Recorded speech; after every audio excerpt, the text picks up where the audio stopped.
sekali. Ya anak-anak, hari ini hadir semua? Hadir. Ada yang hadir? Siapa yang hadir? Rizky. Ada kabarnya? Nggak ada. Nggak ada kabarnya Rizky? Rizky sama Ryan. Di grup juga nggak ada kabarnya. Sama Ryan? Oh Ryan padahal dia tahu loh hari ini kita mau belajar coding. Udah nggak apa-apa. Jadi kalau misalnya mereka sakit, kita doakan supaya cepat Sembuh. Oke, sebelum kita mulai belajar, baiknya kita baca doa. Siapa yang mau memimpin doa? Oh iya, oke Alif, silakan Alif, pimpin doanya. Teman-teman, sebelum belajar mari kita berdoa dimulai.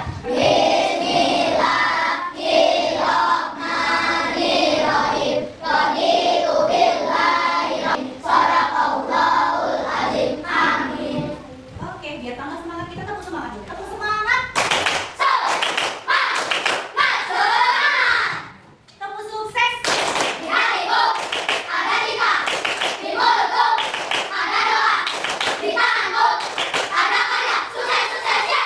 Alhamdulillah hari ini semangat. Jadi anak-anak, pada hari yang cerah ceria ini kita mau belajar tentang coding yang Kak. Ini adalah pelajaran baru untuk kita. Dan ini adanya di kelas 5. Nah, tapi untuk sekarang masih di kelas 5 dulu. Jadi hari ini kita mau perkenalan. Mungkin sebelumnya kalian sudah pernah belajar coding, tapi langsung berfokus kepada latihan-latihannya. Ya kan? Nah, hari ini kita akan belajar coding dan KA, tapi ini khususnya adalah coding dulu untuk mengenal konsepnya. Nah, sebelum itu kita nyanyi dulu biar lebih bersemangat. Lagu 7 kebiasaan anak Indonesia hebat. 1, 2, 3. Ayo kita lakukan dulu kebiasaan anak Indonesia agar menjadi hebat. Pertama bangun pagi, keempat makan sehat dan bersyukur belajar. Keenam masyarakat, ketujuh tidur tepat. Ingat, ayo kita lakukan. Aku anak Indonesia hebat.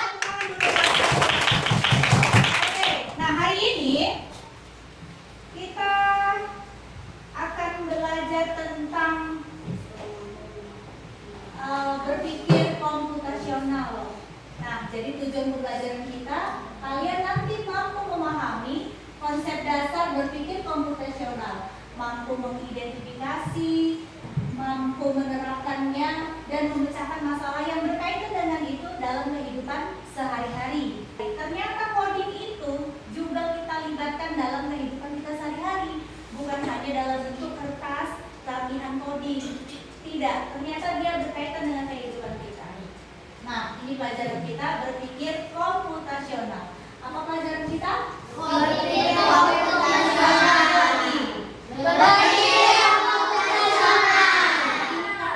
Apa itu berpikir komputasional? Nah, sebelum ini coba ibu tanya dulu. Tadi pagi setelah bangun tidur, sebelum ke sekolah, apa yang kalian persiapkan untuk pergi ke sekolah? Apa yang dilakukan sebelum berangkat ke sekolah? Nah, bangun tidur, lagi sholat subuh, lagi mandi pagi, terus sarapan, terus berangkat mempersiapkan buku pelajaran, berangkat ke sekolah. Nggak ada yang pakai baju. Habis mandi langsung sarapan. Ambil aja. Hah?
sesuai dengan yang sudah ditentukan di awal. Misalnya temannya di awal putarnya ke kiri, maka yang lain juga harus ikut ke Kiri. Temannya di awal putar ke kanan, maka yang lain ikut putar ke Kanan.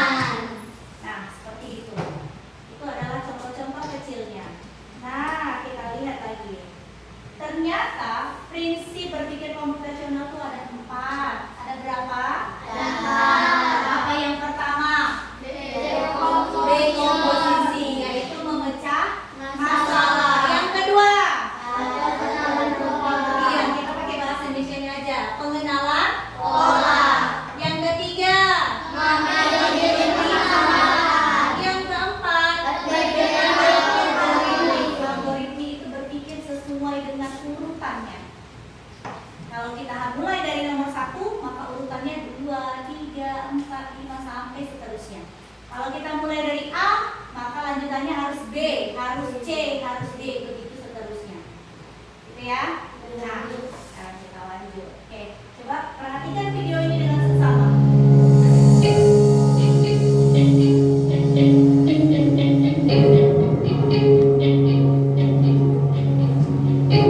Jika butuh untuk dicatat, boleh dicatat.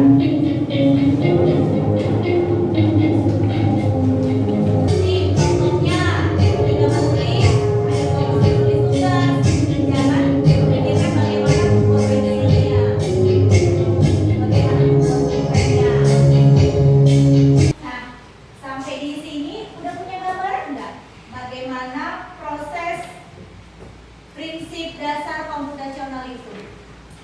Yang pertama itu ada dekomposisi, ada pengenalan pola, ada abstraksi, kemudian algoritma. Sekarang kita lihat pengertiannya. Dekomposisi, baca dulu apa itu pengertian dekomposisi. Dekomposisi adalah proses memecah masalah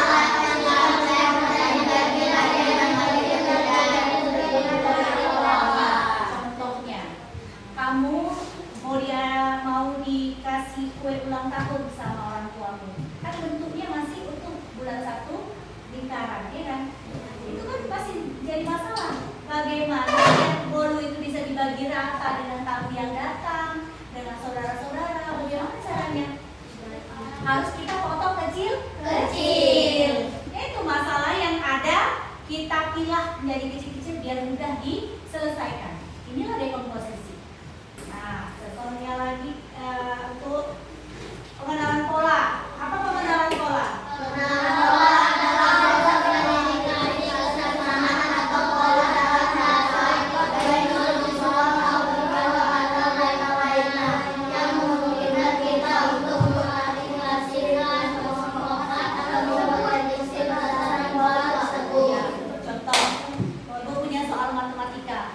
Yang pertama persegi, kedua segitiga, yang ketiga lingkaran, yang keempat ini tiga bentuk ya, 3 bentuk. Pertama persegi, yang kedua segitiga, yang ketiga lingkaran, yang keempat apa? Persegi. Ikuti polanya. Biasanya pola itu sudah dicontohkan di awal atau ada petunjuknya. Dalam mengerjakan itu kita tahu ada petunjuknya. Jadi yang mana mau kita urutkan. Jadi dia berpola. Pertama persegi, kedua segitiga, yang ketiga lingkaran, keempat persegi, keenam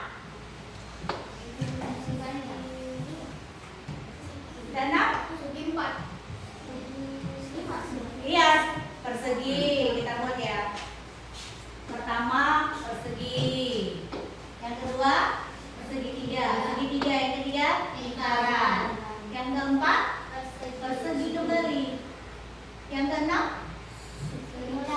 lingkaran, yang kelima segitiga. Inilah namanya pola. Dilakukan secara berulang. Lihat petunjuk. Apa petunjuk yang sudah dimiliki di dalamnya? Ikutkan petunjuk itu. Urutkan sesuai dengan polanya. Lanjut lagi.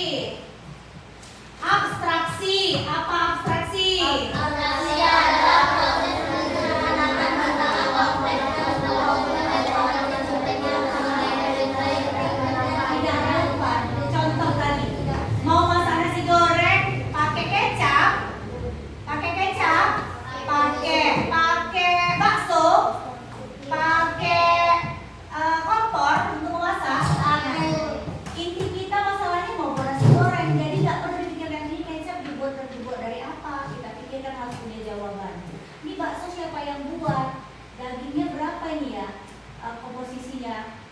banyak daging apa banyak tepung ya, itu nggak perlu kita pikirkan. Atau kompor ini kuat nih, ini dari besi apa ya? Siapa nih penciptanya? Nah itu nggak perlu, karena masalah kita tadi adalah nasi goreng, maka nasi goreng itu harus selesai. Itulah yang jadi fokus kita. Jadi yang lain yang nggak penting abaikan saja. Lanjut, yang keempat. Algoritma.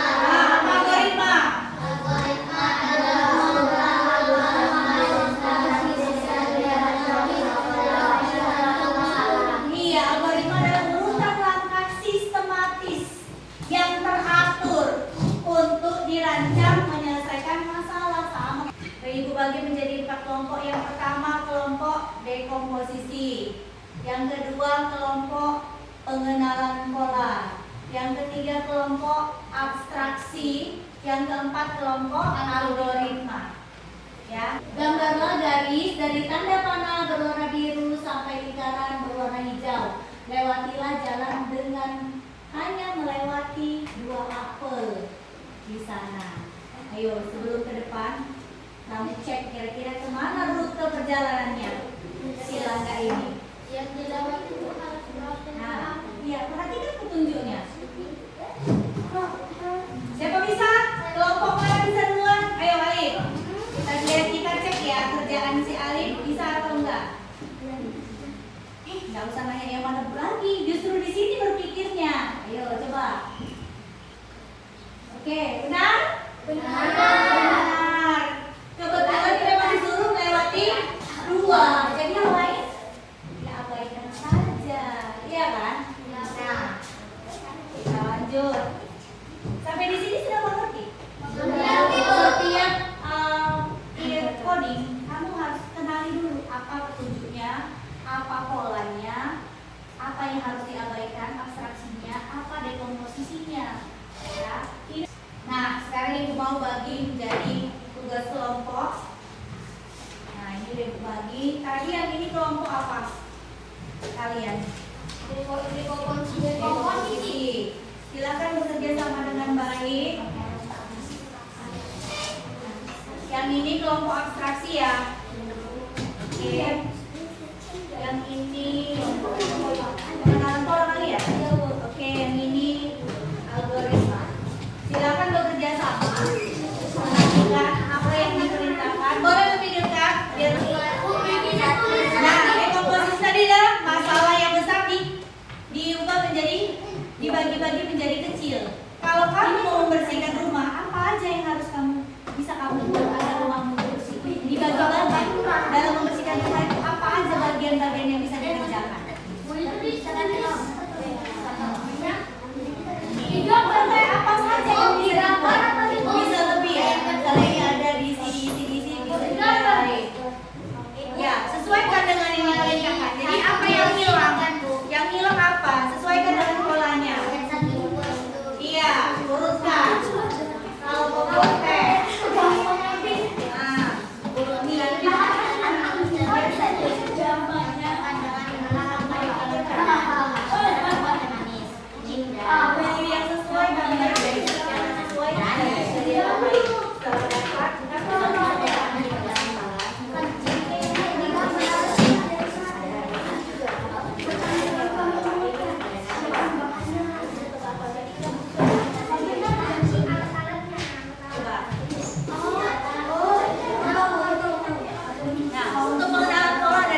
memanggil. Kita mulai.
Jadi setiap kelompok ini harus tahu nanti penjelasan dari teman-temannya. Oke, silakan dari dekomposisi. Yang pertama, membersihkan kelompok dekomposisi. Membersihkan rumah. Kami kelompok dekomposisi. Kami kelompok itu. Terus untuk membersihkan rumah. Yang pertama membersihkan jendela. Yang kedua menyapu halaman. Yang keempat membersihkan kamar mandi. Yang kelima membersihkan kamar. Yang keenam merapikan tempat tidur. Oke, kasih tepuk tangan dulu dong. Tak semangat lagi tepuk tangannya dong. Ya. Tugas di dekomposisi masalah besarnya adalah untuk membersihkan rumah. Dijawab mereka membersihkan jendela. Benar itu? Benar dong. Jendela juga bagian dari rumah. Bisa mengepel, apalagi bisa nyapu rumahnya, menyapu halaman, membersihkan kamar, mencuci piring, mencuci pakaian. Nah, kalau semua bisa dikerjakan tahapan-tahapan pekerjaan ini kita bagi-bagi, maka rumahnya bisa menjadi bersih. Kenapa kita harus bagi-bagi? Biar kita tahu mana dulu yang mau kita kerjakan. Dan kita tahu apa yang mau kita kerjakan. Oke. Sekarang kelompok pengenalan pola. Yang pertama ini pola bentuk, ya kan? Pertama pola bentuk. Nah, coba dari lingkaran, persegi, lingkaran, persegi. Maka berikutnya persegi. Kenapa? Karena sudah ada polanya. Iya, sudah ada pola yang ditunjukkan, gitu ya. Oke, lanjut yang ini pola angka. Coba buat 2, 4, 5, 8, 9, 10 dan 12. Kenapa? Ya, ditambah 2. Oke, untuk yang lain. Kalau dia di sini ada bintang, lihat Ibu. Ada bintang lingkaran. Maka berikutnya bintang. Kenapa? Pola awalnya sudah ditunjukkan seperti ini. Jadi kita harus ikuti polanya. Kalau kamu isi lingkaran benar, salah. Oke, untuk pola angka. Di sini ada angka berapa ini? 3, 6, 9, 12. Di sini berapa? Berapa di sini? 15. Setelah 15? Kenapa? Karena 3 tambah 3. Oke, bagus. Lanjut. Abstraksi ini yang agak seru nih. Sini sedikit biar nampak. Nah,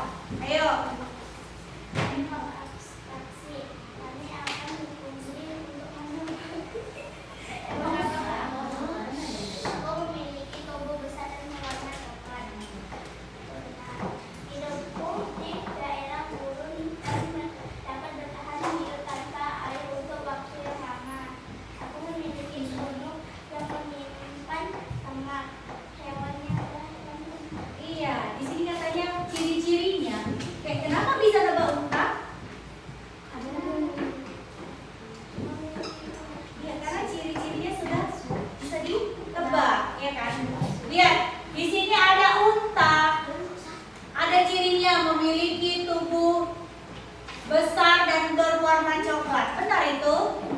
Benar nggak? Terus dia suka makan batu? Tidak. Nah, abaikan saja jika tidak. Nggak usah dipikirkan apa iya ya unta makan batu. Enggak usah dipikirkan, dia benar abaikan. Satu lagi, pisang. Warnanya kuning saat matang. Benar? Bentuknya melengkung. Lalu disukai oleh monyet. Ya. Terus kalau udah matang dagingnya pahit dan keras. Benar? Tidak. Kok tahu nggak? Udah pernah makan buah pisang ya kan? Jadi kita tahu buah pisang. Jadi andai ada ciri-ciri yang seperti ini tidak sesuai diabaikan. Itulah dia abstraksi. Ya, diabaikan aja ya tak penting. Lanjut. Si Imai membuat teh manis. Imai, urutan membuat teh manis.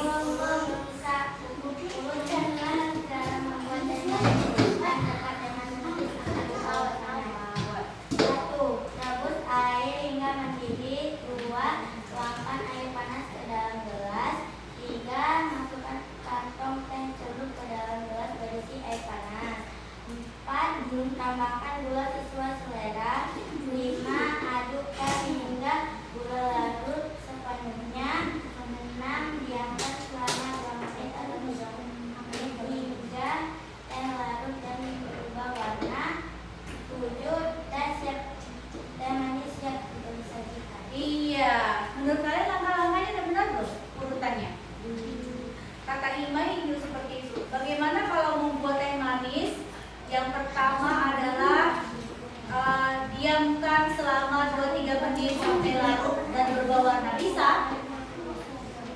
Gak bisa dong. Masa yang pertama itu? Pertama harus rebus air dulu, baru tuangkan air panasnya ke dalam gelas. Apalagi masukkan kantong tehnya, lalu tambahkan gula, diamkan beberapa saat. Oh tidak, diaduk dulu baru didiamkan dan disajikan. Seperti itu ya. Oke, teman yang maju ke depan ini kita kasih dulu tepuk jempol. Kita kasih dulu temannya tepuk jempol. Tepuk jempol. Jempol kanan, Nah, jempol kiri, 2 jempol bagus. oke, tepuk tangan.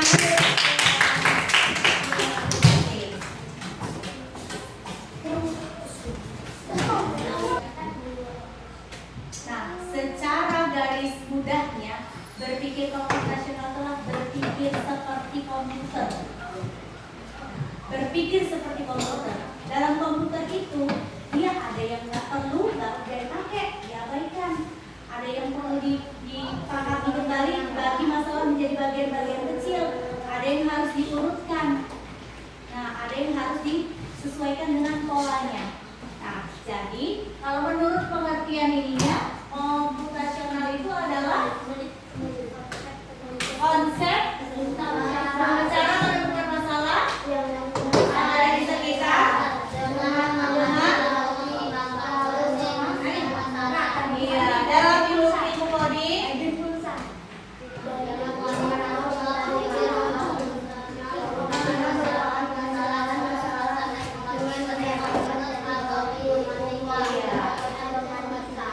Kalau kita buat dalam bahasa kita yang mudah kita pahami, nah, berpikir komputasional itu adalah berpikir selayaknya komputer. Agar apa? Agar kita terbiasa berpikir logis, sehingga lebih mudah menemukan solusi yang efektif dalam berbagai aspek kehidupan. Kalau kita punya masalah, kita harus fokus ke masalah itu. Gak usah pusingkan yang lain-lain, abaikan. Kalau kita punya masalah, perhatikan masalah itu kita pecah-pecah menjadi bagian kecil agar mudah diselesaikan.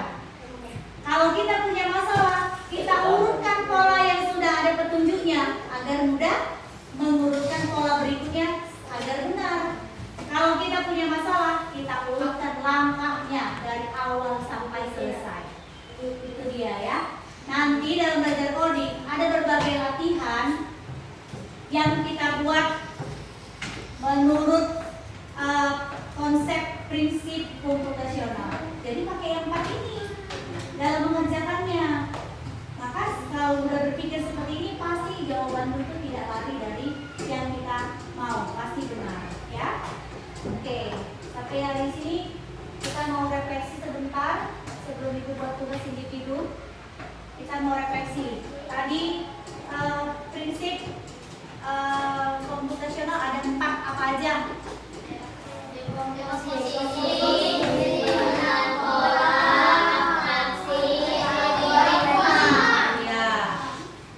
Dekomposisi apa artinya?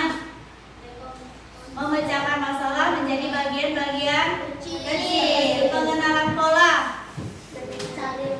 mencari persamaan dari petunjuk yang sudah ada atau dilakukan secara berulang. Yang ketiga, Fokus pada hal yang penting. ya itu abstraksi. Yang keempat, algoritma, mengurutkan langkah-langkah sesuai dengan struktur yang ditentukan. Oke, untuk tugas di rumah sampai di sini sudah mengerti. Oke, untuk tugas di rumah Ibu mau kalian buat 2 kegiatan dalam kehidupan sehari-hari dengan menggunakan prinsip berpikir komputasional. Nama kegiatannya boleh, misalnya memasak nasi di rice cooker, ya. Membutuhkan martabak mie, kata Sisha, bagus. Nah, martabak telur. Akan mau buat apa? Mencuci baju bisa nggak sih? Nah, mencuci baju juga bisa. Membereskan tempat tidur, berarti membereskan kamar ya. Membereskan kamar. Nah, anak-anak, jadi sampai sini pertemuan kita, maka kita bertemu lagi yang akan datang dengan pembelajaran konsep dasar artifisial. Konsep dasar artifisial itu kalian tahu apa? AI kalau kita kenal sekarang. AI. Jadi dalam bahasa Indonesianya kita bilangnya KA. KA itu kecerdasan artifisial. Kita bilangnya KA. Ya. Oke, sampai di sini pembelajaran kita. Terima kasih karena sudah belajar dengan semangat. Kita tepuk semangat sekali lagi. Ayo, tepuk semangat. Terima kasih. Kita akan pulang, bersiap pulang, bereskan minumnya. Sebelum pulang kita SOI dulu ya.